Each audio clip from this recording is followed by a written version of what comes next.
Hi everyone, third and final video talking about the cycleways for hopefully a long while.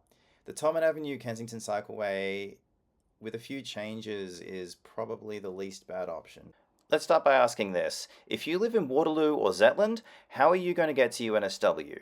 You'll notice that Todman Avenue is almost a perfect route, whereas Dacey Avenue and Gardeners Road force you onto a massive detour. Whether you're a cyclist or a driver, you're almost certainly going to pick Todman. I've set up my camera again at the intersection of Todman and Balfour in Kensington because it's the pinch point. This is taken on 16th of July between 8:26 and 8:56 a.m. You'll notice that there's 23 cyclists, 5 of which are on the footpath in front of St. Martin's Church. You'll also notice that it's just a very busy road. You're not quite at 1 cyclist per minute yet, but with thousands of apartments going up in Alexandria, Waterloo and Zetland, you're going to end up with a massive increase in traffic along Todman Avenue for both motorists and cyclists. The question is, how do you manage that traffic in a way that ensures the free flow of the motorists and get cyclists out of the way and traveling safely? If the cycleway took out lanes of traffic at the pinch point, I would oppose it, but it doesn't. It's also much better than previous designs, which put a cycleway along the too narrow Lenthal Street or sought to remove the roundabout at the intersection of Kensington Road. If we zoom in on the north side of the roundabout, you'll notice that the proposed cycleway has a little nub.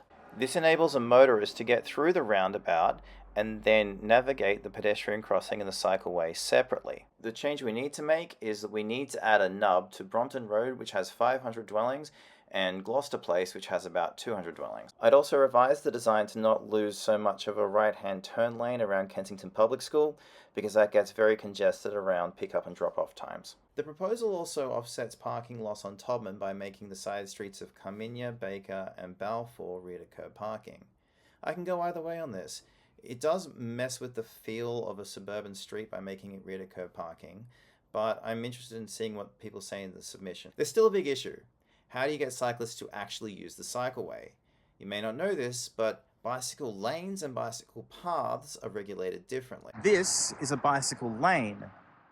This you can force a cyclist to use. You cannot force someone to use a bicycle path. When I put up a motion to see if we should do a safety audit of the existing cycleway and if there's a special case to see if we should force cyclists to use the bicycle path in Doncaster Avenue, Labour and the Greens fought against that and removed that from the motion entirely. You got to remember that the stated goal of the cycleway is to get the cyclists out of traffic. It's a bit of a waste to build the entire cycleway and then not force cyclists to use it. Then, you also need to make sure that cyclists obey the road rules generally. Which is why Kelly Sloan has made an election promise to force commercial e-bike riders to get license plates. So please follow the link in the description, go to the Your Say Randwick website and have your say on the Todman Avenue Cycleway. Thanks for your time.